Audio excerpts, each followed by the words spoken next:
En la parte anterior habíamos analizado cómo se configuraba ese régimen de saber que Foucault identifica como la era de la representación y que corresponde a la época clásica, los siglos XVII y XVIII. Hablamos entonces de un triángulo de los saberes que funciona como el articulador del mismo y que estaba constituido por el análisis de las riquezas, la gramática general y la historia natural. Entonces nos detuvimos en el primero de ellos. Ahora lo que vamos a ver más en detalle es cómo se configura este episteme a partir del análisis que hace Foucault de los otros sistemas de saber de la época clásica, comenzando por la historia natural. Y cabe aclarar que la biología todavía no existía en los siglos XVII y XVIII. Su surgimiento en el siglo XIX va a expresar un cambio epistémico fundamental, que es lo que Foucault justamente trata de demostrar. Bueno, este se encuentra asociado a su vez a la emergencia del pensamiento historicista, al que suele definírselo justamente como una visión organicista de la sociedad de la historia. Y esto daría lugar a su vez al establecimiento de aquella antinomia de base que vimos que atraviesa toda la historia de ideas entre mecanicismo y organicismo. Ahora bien, como ya señalamos en el curso sobre historia intelectual, decir que el historicismo se basa en un concepto organicista de la sociedad todavía no nos dice nada si no aclaramos qué se entendía entonces por tal cosa. Las ideas de organismo y por extensión de una visión organicista de la sociedad, de hecho se alteraron profundamente a lo largo de los últimos siglos. No existe un único concepto del mismo. Y en realidad la concepción iluminista de la sociedad en un sentido no era menos organicista que la romántica historicista, solo que se fundaba en un concepto distinto de organismo. Bueno, el punto es que la historia de ideas ignora estas transformaciones y sólo así puede adoptar y reproducir tales categorías sin mayor necesidad de explicitación, ya que imagina que cuando hablamos de organismo o visión organicista de la sociedad, todos entendemos lo mismo por eso, como si su definición fuera autoevidente, algo que perfectamente se puede establecer sin consideración alguna de los marcos conceptuales dentro de los cuales esas categorías tomaron su sentido concreto. Bueno, esto es lo que vamos a analizar en esta parte, ¿no? Cómo es que se configuró este episteme a partir de estos otros saberes, estos regímenes de saber, estas nuevas disciplinas que entonces emergen.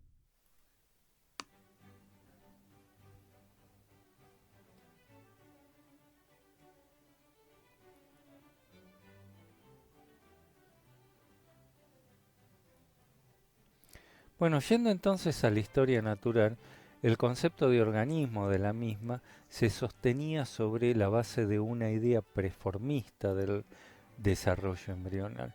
De acuerdo con dicho concepto, primero formulado por Marcello Malpighi, si analizamos la si aislamos la hipótesis de una intervención sobrenatural continuada en el desarrollo de todo organismo, debemos suponer que todos sus estados posteriores se contendrían ya en su germen.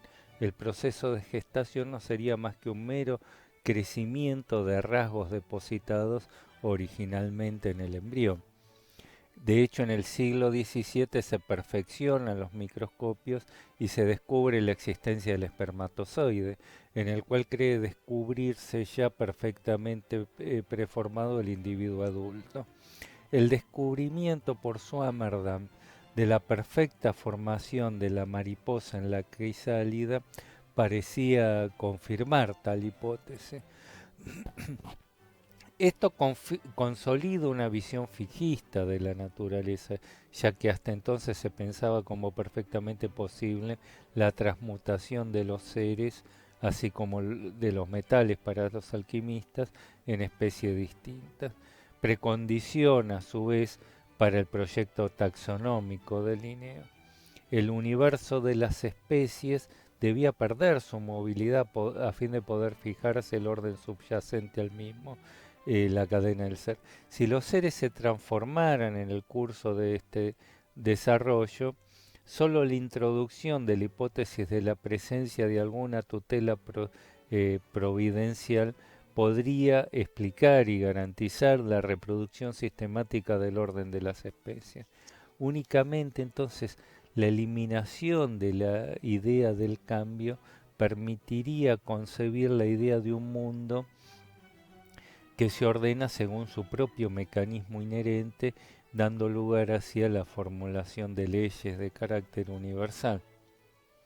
Pues quien provee el sustrato filosófico para tal empresa es nuevamente Leibniz. Esta retoma la distinción escolástica entre fulguratio y evolutio para diferenciar entonces entre la génesis de una nueva forma de vida, la fulguratio, la cual solo puede emanar de Dios, puesto que, como señalara Spinoza, ninguna sustancia puede ser sin contradicción atributo de otra sustancia, por un lado, y su desenvolvimiento posterior, su evolutio, por otro. El concepto de evolución tenía pues en su origen un sentido opuesto al que posteriormente adquiriría. Lejos de suponer una idea de transformación o generación de nuevas formas de vida, la fulguratio, significaba un mero desenvolvimiento de los caracteres ya preformados. Solo dicho concepto fijista permitiría a Leibniz recluir la intervención divina en el momento único de la creación. La idea que hablaba Leibniz de un Dios sabático que creó el mundo y luego se echó a dormir. Y sólo así se podría concebir a la naturaleza como un sistema. Bueno, la astronomía newtoniana que entonces surge es otro buen ejemplo. En el universo newtoniano el tiempo no existe como una dimensión inherente suya. Como afirma la hipótesis del pequeño demonio de Ferdinand Laplace, para aquel que pueda conocer el estado completo del universo en un determinado momento, el pasado y el futuro se le pondrían inmediatamente ante su vista. Es decir, si yo supiera dónde se encuentran hoy todos los planetas y las estrellas en el sistema newtoniano, podría perfectamente saber dónde estuvieron hace 1000 años y dónde van a estar dentro de 1000 años. El tiempo no es una dimensión inherente al universo físico, no es un factor constitutivo suyo, sino que resulta solo de las limitaciones de nuestras capacidades cognitivas. Para una mente superior, divina, no hay nada que no pudiera conocer. No habría diferencia alguna entre pasado, presente y futuro, como ocurre en el Aleph de Borges. Bueno, el concepto newtoniano expresa bien el ideal de conocimiento de la época clásica. Lo que se busca entonces es captar el orden y la estructura del universo. Nunca habrá de preguntarse, sin embargo, por su origen, cómo éste ha llegado a ser tal como es. Bueno, esto deriva del hecho de que todo el régimen de saber del período se funda sobre el otro gran supuesto, que es la existencia de una asimetría fundamental entre el absoluto determinismo del origen y el absoluto el absoluto determinismo del orden y el absoluto indeterminismo de los orígenes. Bueno, esto se observa en las explicaciones de tipo causales a las que entonces se apela como las únicas propiamente científicas. Toda causa remite a otra causa y así al infinito. Bueno, esto supone en realidad la existencia de una causa primero, una causa incausada, pero ella misma nos resulta inaccesible. De allí la imposibilidad de plantearse el problema del origen. El mismo nos remitiría más allá del ámbito de la razón. Bueno, de hecho, todo mecanismo supone la existencia de un creador, alguien que lo hubiese construido y lo haya puesto en marcha, aunque posteriormente, como afirma Leibniz, se echara a dormir, se abstuviera de intervenir en su funcionamiento. En el fondo, contrariamente a lo que es la imagen estándar suya, el racionalismo ilustrado es profundamente teológico, tiene un sustrato de pensamiento teológico que es constitutivo suyo, se encuentra en su misma base. Bueno, podemos observar aquí entonces cuál es la naturaleza de aquello que constituye el núcleo del episteme clásico, la ciencia del orden. Como dice Foucault, el paso del epistema renacentista al clásico, el surgimiento de un proyecto científico, no se explica simplemente como el resultado de una mejor y más precisa o más sistemática observación del mundo, sino a partir de esa mutación que se produjo en cuanto al modo de relacionarse significativamente con el mismo. Bueno, de hecho, el surgimiento de una ciencia del orden supuso una triple interdicción. Por un lado, una interdicción a la pregunta acerca del origen. Como vimos, esta parecía como radicalmente inaccesible, que se coloca por fuera del ámbito empírico, así escapando al alcance de la razón. En segundo lugar, una interdicción al supuesto del cambio. Para el episteme clásico habría una contradicción de principio entre las ideas de orden y de cambio.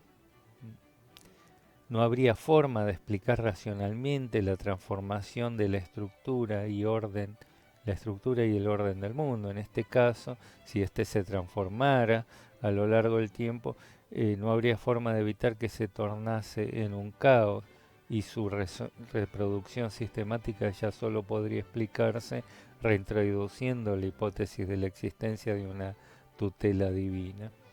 Ya no se podría explicar según sus leyes inherentes, leyes que puedan aspirar a tener un carácter universal. Bueno, y finalmente una interdicción a la idea de un fin último al que se orienta el orden mundano. La idea aristotélica de una causa final va a ser rechazada entonces como portando connotaciones místicas. Bueno, en su crítica del juicio, en la sección dedicada al juicio teleológico, Kant explica esto. La idea de finalidad, dice, debe ser postulada para poder pensar la naturaleza como totalidad, como un sistema integrado de finalidades, pero al mismo tiempo nos resulta incognoscible, indemostrable, nos traslada más allá del ámbito de la razón. Según dice, esto solo sería cognoscible para lo que llama un intelecto arquetípico, es decir, que parte de una intuición de la totalidad y procede desde allí a las formas derivadas. Para nuestro intelecto ectípico, en cambio, que parte de las formas derivadas y trata de alcanzar desde allí la totalidad, sin nunca acceder a ella, tal idea de una finalidad última que articula la naturaleza como un sistema no nos resulta posible de demostrar. Bueno, es decir, a diferencia entonces de las categorías de la razón pura, el concepto de finalidad es necesario pensarlo, es fundamental para poder la comprensión de la naturaleza como sistema, pero no forma parte del ámbito de la razón pura, de las categorías de la razón, porque a diferencia de las categorías de la razón pura, no hay una intuición contrapartida sobre la cual ésta pueda aplicarse. En este punto, sin embargo, el planteo de Kant comenzaba ya a resultar anacrónico. el nacimiento de una serie de disciplinas científicas, como la fisiología, habría de rehabilitar la vieja idea de causa final como una forma válida de explicación. Como muestra esta la fisiología, la forma de un órgano como el hígado, por ejemplo, está subordinada a la función que este órgano debe realizar, lo que va a dar lugar entonces a una de las controversias científicas más sonadas del periodo entre forma y función. Bueno, estamos viendo aquí cómo comenzaba ya a desintegrarse el episteme clásico. Hacia fines del siglo XVIII, el mundo intelectual se encontraba convulsionado, expresión de una nueva mutación epistémica que estaba entonces produciéndose. Diderot va a afirmar entonces, un solo huevo basta para destruir todo nuestro saber. En la clase siguiente veremos entonces cuál es la estructura de ese nuevo régimen que surge en esos años. Bueno, pero antes volvamos a la pregunta acerca de cuál es el concepto de sujeto propio de la época clásica y por qué para Foucault no puede hablarse propiamente de la existencia de tal cosa, de un concepto de sujeto. Como señala Deleuze en su curso sobre Foucault, recientemente publicado por la editorial Cactus, para este el sujeto se definirá en cada época en función de su referencia con un afuera. En la época clásica, el afuera es Dios. El régimen de saber de la época clásica descansa sobre el supuesto de que sólo lo infinito puede ser fundamento de lo finito. La idea de sujeto que surge entonces se constituye por referencia y en analogía con Dios. De hecho, este es el verdadero sujeto. Este se ubica así en un plano trascendente, inaccesible, el cual solo puede aparecer en el mundo representado, que es lo que se observa en las meninas, con cuyo análisis Foucault inicia este libro. En el cuadro, como vimos, el objeto que son los reyes solo se encuentra representado, nunca presente. A ellos se los puede ver solo a través de su reflejo en el espejo del fondo, que es el símbolo del acto pictórico mismo. De hecho, otras interpretaciones afirman que lo que se refleja en ese espejo del fondo no es a los reyes, sino al retrato de ellos que Velázquez estaba pintando, ¿no? Bueno, pero lo cierto es que el creador del propio sistema de la representación se coloca por fuera de él. El artista aparece también representado en el cuadro, pero nunca su misma actividad representativa. Para poder mostrarse, parecer en el cuadro, el artista debe dejar de pintar. Este se nos revela así como esa oculta causa ausente, como aquello que funda todo el sistema de la representación, pero que nos resulta ella misma inaccesible.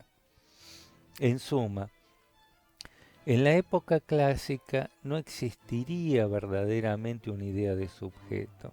Era imposible, por lo tanto, también que surgiera una ciencia humana. El sujeto en realidad era Dios. El hombre se piensa, como vimos, por referencia a él, resultando inasible al conocimiento. Para Foucault, a diferencia de Heidegger, el surgimiento del concepto de sujeto y de una ciencia humana solo se produjo como resultado de una nueva mutación epistémica que tuvo lugar a comienzos del siglo XIX, marcando así entonces el tránsito de la era de la historia a lo que más propiamente cabe llamar para él la época moderna, que es lo que veremos ya en la clase siguiente.